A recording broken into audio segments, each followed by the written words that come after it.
on top of it being Labor Day, it is also Rosh Hashanah, the Jewish New Year. So a happy New Year to everybody who follows that. And we say Happy New Year and good morning to Ruth Epstein from the Republican American. Thank you, Marshall. Yeah, another year. Let's hope for a good one. Well, that's it. And for those of you who want to wipe this year from your slate, even if you're not Jewish and you don't follow Rosh Hashanah, you can use the day to do it. Exactly. Start all over again welcome. now. Well, it's been an interesting Labor Day weekend. Lime Rock will wrap up with its final racing today, but they raced and had everything basically from the antique car show parade right on through the weekend. Yep, and we were at the parade. It was a beautiful day for it. A huge crowd gathered in Falls Village, but it went off without a hitch. Thanks very much to the volunteers who come out, mostly emergency volunteers, manning all the roads and getting everybody safely as they wend their way through from the park through Lakeville and Salisbury and back down to Falls Village. And then all those volunteers that parked those cars, 120 cars once again were there. It was incredible, and how they maneuvered them and got them all parked in Falls Village. It was interesting to watch, but some real beauties, I must say. I mean, I'm not a real car enthusiast, but there were some gorgeous cars going through, and everybody just has such a good time at this. And, of course, Wanda Houston was singing, and the Stilt Guys with Mark Alexander, and it was great to be back and have all that activity once again.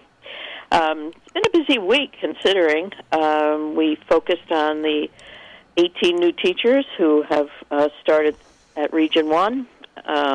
We also had the story about Lexi Uke, who has resigned as principal at Kellogg School, so they will be doing a search. Teacher Robin Faust is the interim there until somebody is found. And we were all over the place this weekend as far as Cornwall. Cornwall had the art show. The art show on this weekend, studio visits. And yesterday they had all the emergency personnel who saved Richard Schlesinger's life. It's an incredible story. He had a heart attack, and it was just, timing was everything. Everything fell into place, and he was saved. And so they had a tribute to all those people yesterday at the Cornwall Firehouse, which was quite moving. And we will be moving ahead this week as we start the new, I always feel that starting of school is like a new year, too. And we start off this week with the Canaan Board of Selectmen. Yep. They are meeting tomorrow rather than today because of the holiday.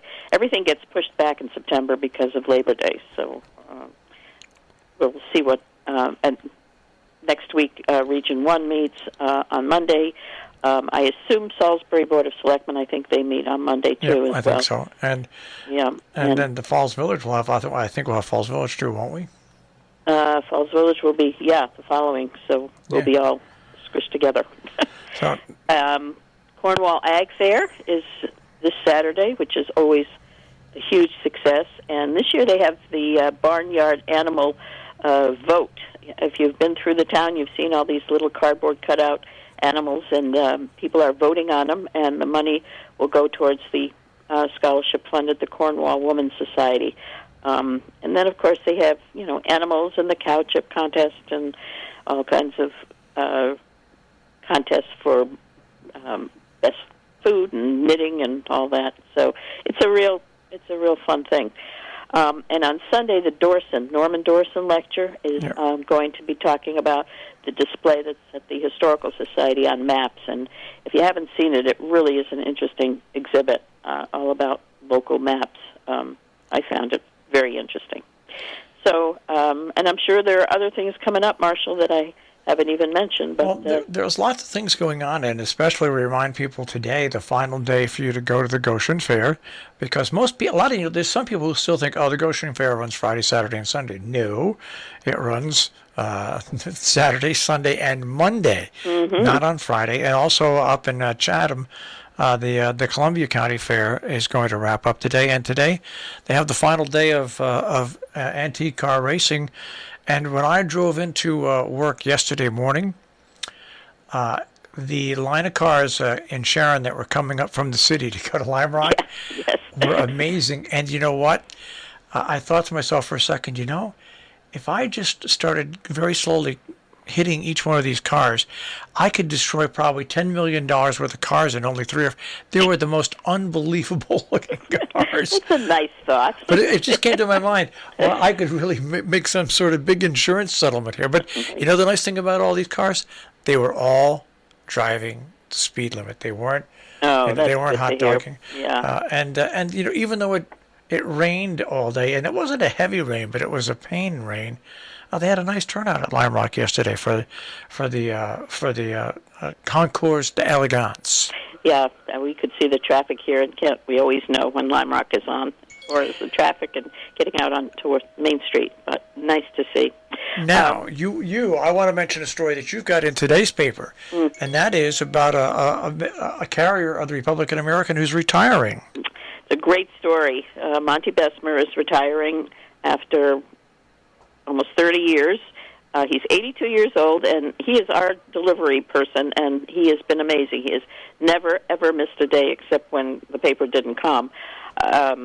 And he rides his bike. He comes down and rides his bike, rain, snow, sleet, anything, and he is hanging it up.